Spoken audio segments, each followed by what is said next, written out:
कुछ दिन पहले विप्रो के चेयरमैन रिशाद प्रेम जी ने ट्वीट किया, there is a lot of chatter about people moonlighting in the tech industry, this is cheating, plain and simple. अब moonlighting का मतलब होता है एक से ज्यादा जॉब्स रखना एट द सेम टाइम। तो आज हम डिस्कस करने वाले हैं कि ये मून लाइटिंग का फंडा क्या है और क्या आप एक टाइम पे एक से ज्यादा जॉब्स रख सकते हैं।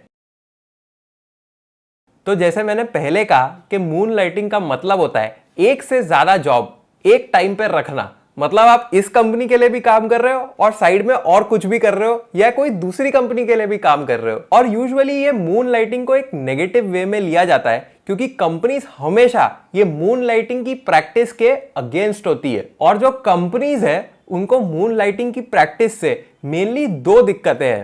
सबसे बड़ा प्रॉब्लम कंपनीज को यह है कि कहीं उनके एम्प्लॉइज पब्लिक में कंपनी का डेटा लीक ना कर दे या उस डेटा को कहीं पे मिसयूज ना कर दे। अब जो भी कंपनीज काम कर रही होती है उनके डेटा के अराउंड बहुत सारे रूल्स एंड रेगुलेशंस होते हैं और जब ये रूल्स एंड रेगुलेशंस फॉलो नहीं होते तो होती है दो दिक्कतें। पहली बात तो आपके जो क्लाइंट्स हैं जिनका डेटा आप लीक करोगे वो आप पे फाइल कर देंगे केस। तो अगर आप एक एम्प्लॉय हो और आपकी वजह से डेटा लीक हो जाए और कंपनी पे केस हो जाए तो कंपनी आपको थोड़ी छोड़ने वाली है। और जो दूसरी दिक्कत है विद डेटा लीक्स वो है कि क्लाइंट्स कंपनी पे भरोसा नहीं करते। तो नेक्स्ट टाइम जब आपके क्लाइंट को कोई कॉन्ट्रैक्ट देना होगा तो वो बोलेंगे भाई ये तो हमारा डेटा लीक कर देते हैं, इनकी जो डेटा सेफ्टी है वो इतनी अच्छी नहीं है, तो वो शायद आपके कॉम्पिटिटर को ना दे दे वो कॉन्ट्रैक्ट। तो इसलिए डेटा सेफ्टी कंपनीज के लिए बहुत ज्यादा इंपॉर्टेंट है। दूसरा रीजन भाई companies are against moonlighting इसकी भाई उन्हें लगता है कि अगर ये बंदा दूसरी जॉब करेगा या कहीं पे कुछ पार्ट टाइम काम करेगा तो वो हमारे मेन काम पे अपने मेन काम पे फोकस नहीं कर पाएगा। और उनकी बात भी सही है। अगर आप दो फुल टाइम जॉब लेके बैठ जाओ जिसमें आपको ऐसा है कि भाई मुझे दिन के 8 घंटे काम करने हैं तो आप ऑब्वियसली दोनों जगह 8-8 घंटे तो काम नहीं कर सकते। कोई भी पर्सन दिन के 16 घंटे काम प्रॉपरली नहीं कर सकता चाहे लिंक्डइन पे कोई कुछ भी बोले।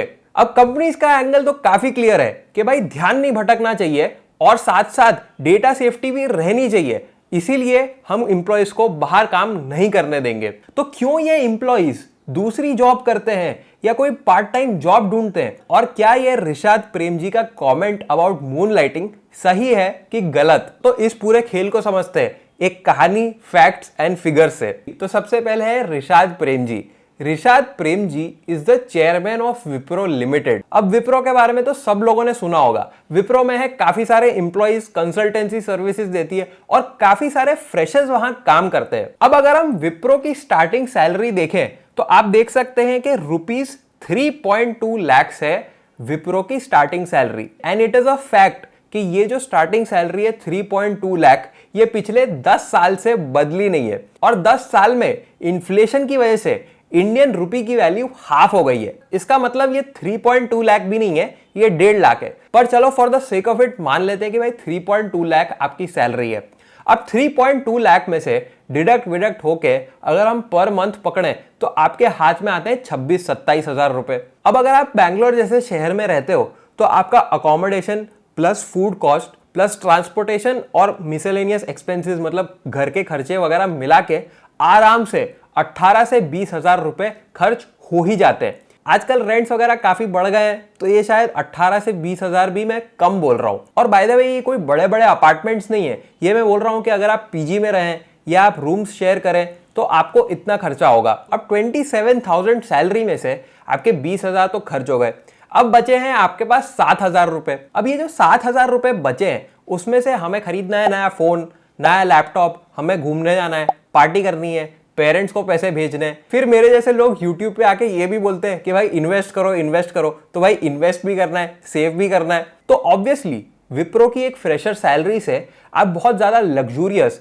या कोई बहुत ज्यादा कंफर्टेबल लाइफ नहीं जी सकते। अब बात करते हैं रिशाद प्रेम जी की। Rishad Prem ji is the chairman of Wipro limited. अगर हम उनकी सैलरी देखें तो आप देख सकते हैं कि भाई उनकी सैलरी थी 13.8 करोड़ लास्ट ईयर। और अगर आप रिशाद प्रेम जी का लिंक्डइन देखो तो उन्होंने किया है MBA from Harvard business school. Harvard से एमबीए करने में आपके 1-1.5 करोड़ रुपए तो खर्च हो ही रहे हैं। और तो और Rishad Prem ji is the son of अजीम प्रेम जी जो एक्चुअली में विप्रो को ओन करते हैं। और अजीम प्रेमजी का जो एम्पायर है that is estimated to be 32.8 billion dollars. तो रिशाद प्रेमजी विप्रो के चेयरमैन है और अजीम प्रेमजी के बेटे, तो उनको ऑब्वियसली ये मनी एज इनहेरिटेंस बाद में मिलने ही वाला है। तो एक साइड है विप्रो के फ्रेशर जिनकी सैलरी है 27,000 और कोई ग्रोथ का मैसिव स्कोप है नहीं, और दूसरी साइड है रिशाद प्रेमजी जिनके पास है MBA फ्रॉम हार्वर्ड, जिनकी सैलरी है 14 करोड़ रुपए और जिनके फादर के पास है 32.8 बिलियन डॉलर। और फिर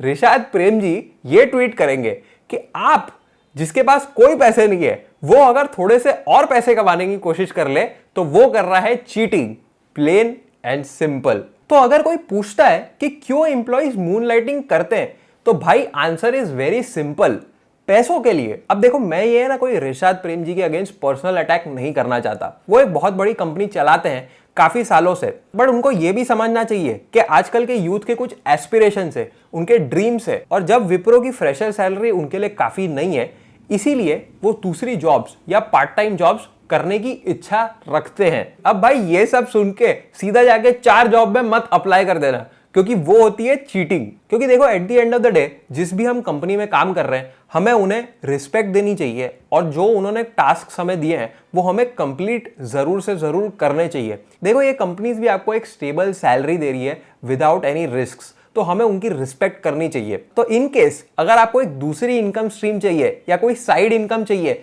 तो उसके भी तरीके हैं। अब जैसे मैंने पहले कहा था कि दूसरी फुल टाइम जॉब लेना इज नॉट सस्टेनेबल।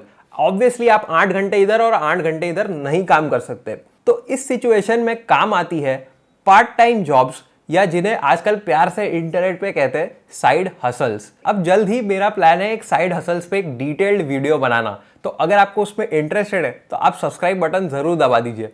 बट आप कोई भी ये साइड हसल या पार्ट टाइम जॉब करें उससे पहले 2-3 चीजों का ख्याल रखना बहुत ही ज्यादा इंपॉर्टेंट है। सबसे पहला और सबसे इंपॉर्टेंट पॉइंट ये है कि जो आपकी पार्ट टाइम जॉब या साइड हसल होगी वो आपके मेन काम, मतलब आपकी जो प्राइमरी कंपनी है उसके काम से रिलेटेड नहीं होनी चाहिए। क्योंकि अगर आपकी कंपनी को पता चला कि आप उनका डेटा या उनके टूल्स या उनका जो कोई प्राइवेट इंफॉर्मेशन है वो कुछ यूज कर रहे हैं to make more money on the side, तो वो ऑब्वियसली इलीगल है, उसमें कोई डाउट नहीं। तो जितना हो सके अपने मेन काम से अनरिलेटेड काम करो in your part time job. और दूसरा इंपॉर्टेंट पॉइंट, जो भी आप पार्ट टाइम जॉब करते हो उसमें आप फ्लेक्सिबिलिटी रखो। ऐसी कोई जॉब मत ले लेना कि भाई मुझे रोज के रोज 5 घंटे 6 घंटे काम करना ही करना है। आप पार्ट टाइम जॉब जैसे कि copy writing, graphic designing, video editing, ये सब चीजें करें, क्योंकि अगर आपको कहीं पे इंपॉर्टेंट काम आ गया या कुछ हो गया तो ऐसा ना हो कि आपको अपनी मेन जॉब को सैक्रिफाइस करना पड़े